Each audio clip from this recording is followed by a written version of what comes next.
Just after 1:10, you've just tuned into eNCA's rolling coverage of the scenes from Rabie Ridge this hour, where police have been clashing with a group of people who'd earlier erected shacks on privately owned land. Aviwe Mtila is our man on the ground, joining us now live. Aviwe, let's just take a few steps back and go back to what prompted this escalation, this flare-up in tensions this lunchtime. Before the flare-up, Tembekile, it was quiet, I must say, for about an hour or so, which was an unusual scene from what we've been seeing the majority of the morning. At least in 15-minute intervals, there would be a shootout. In fact, the private security firing rubber bullets to the community, the Rabie Ridge community, as they tried to make their way to that contentious land. Remember, this is all about a land that the community says has been vacant and left destitute for years. So time and again, they tried to make their way in, but private security would then just fire those rubber bullets. But for the first time, we are seeing the South African Police Service enter the fray. At least 5 police nyalas that we have seen make their way to the community, fire rubber bullets, stun grenade, tear gas that we ourselves have been engulfed in. They've even arrested some of the community members. We saw them go into the community with those shotguns with rubber bullets, dragging out some of those community members. The roads have been littered with bricks, littered with roads, with rocks, and essentially they have even cordoned off during the course of the day. The community members cordoned off at least 3 parts of the road with those block bricks, as if it was laid by a bricklayer, just making a wall essentially to try and stop the cars. Even as the South African Police Service tried to make their way to the community, they'd had to stop time and again, demolish that wall that was made by the community. But it seems now some sort of normalcy, if you can call it that, is happening. But you can see the after effects of it now with those rocks layered, huge rocks layered on the road, a sight that you'll see for most of the stretch of Republic Road, which is just right next to that contentious land that the Rabie Ridge community wants, that says that has been left destitute, and in fact they want to erect shacks in. We spoke to the property owners. In fact, we understand the property is owned by the South African Housing and Infrastructure Fund, and they say they've acquired it some 6 months ago, and they do intend on building RDP houses there, in a conversation that I had with the CEO.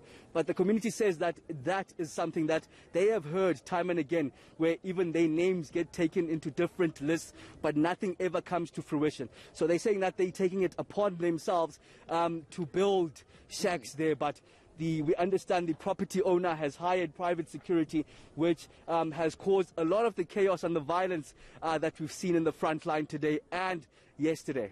And Aviwe, just to get clarity then, were these people living on this piece of land before the announcement of these plans to build RDPs?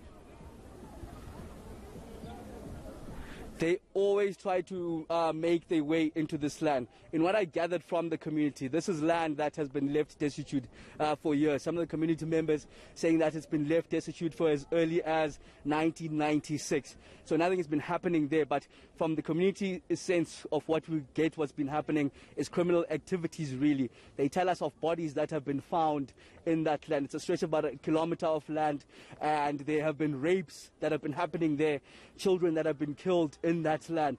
So they're saying that aside from the criminal elements of it, they now want to move in, build their shacks, because they don't have places to stay. But of course, the property owner saying that everything must be done in accordance to the law, and it must be done within the right regulations. Hence, the property owners saying that they themselves want to take a list of the community members and then just hand it to the MMC of Human and Settlements in Johannesburg, and then they forward build RDP houses, which will then cater for the community. But the community says that they'd rather build shacks on the land while they wait for all of that to happen, because they have no faith in the government or the process of that happening. What we're seeing at this moment is another police nyala trying to zigzag its way through the bricks and the rocks that you'll see on the streets here. After that quite heated confrontation, fury in the front line that we saw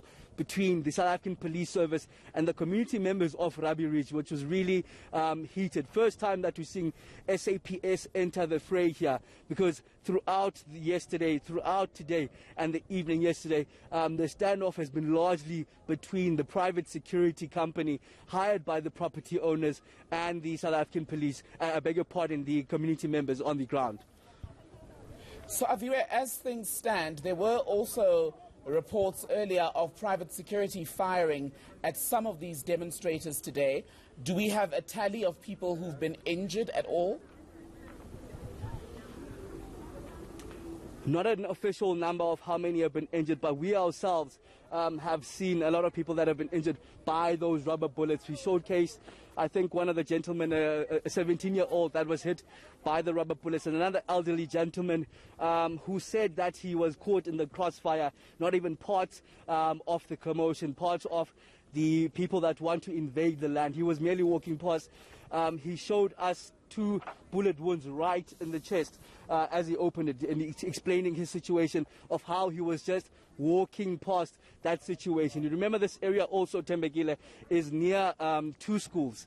One is Ivory Park School, just on the road that you see where the police nyalas are coming from on the left side, my left-hand side, and one is just further up, another school there.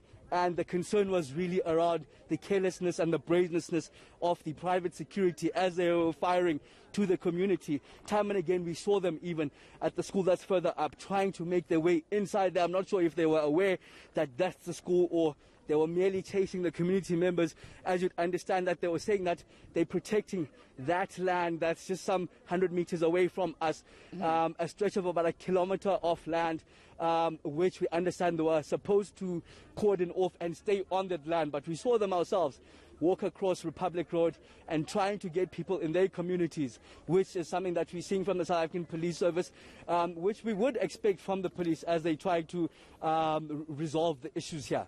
And of your final one, very quickly, it's interesting that we're seeing private security, we're seeing the JMPD, we're seeing the SAPS, but as yet, no senior official, not an MEC, no one from government has come to address these people, because at the heart of this tension is the issue of housing, which is a crisis in South Africa. And it's not without us failing to reach out, Thembekile. I myself have made several calls to the MMC of Human Settlements without luck. I've made a call earlier this morning to the mayor of Johannesburg, Jeff Makubo. I had a brief conversation, and he said he couldn't give comment at this stage because he wasn't aware of the situation. So he'd had to actually do a research on what was happening in his district in Johannesburg, and then thereafter he'd revert back to us with the appropriate government official to address this. But it's quite disappointing, as you mentioned it, Thembekile, that this is happening. I mean, even in the conversation that we had with the property owner, he did say that his was to protect the property, and he would ensure that no one builds shacks in his property. But other than that, he wouldn't take responsibility for what was happening around the streets. The people obviously cannot move around Republic Road where we are at this moment. He said that those are the government provisions. Government should account, and the municipality should account to what is happening. They should rope in the SAPS. They should at least be here and be able to give comment and direction as to what is happening, and let the community also be at ease. Those that aren't part of wanting to invade this contentious property, they should be able to move around here. So it is quite disappointing, Thembekile, that there is no official word from government as to what is happening or the stance that they're supposed to take going forward. Aviwe Mtila live for us on the streets of Rabie Ridge this lunchtime. We're following the breaking news. Clashes erupting there in the last few minutes between police and some of the people who are trying to set up structures, build shacks, erect shacks, in fact, on that piece of land, saying they're fed up with old RDP promises, and they've now decided to take matters into their own hands and indeed set up home or shelter right on that land. We'll go live to Aviwe throughout the afternoon here on eNCA. I'm Thembekile Mkhototo. Always good to be in your company.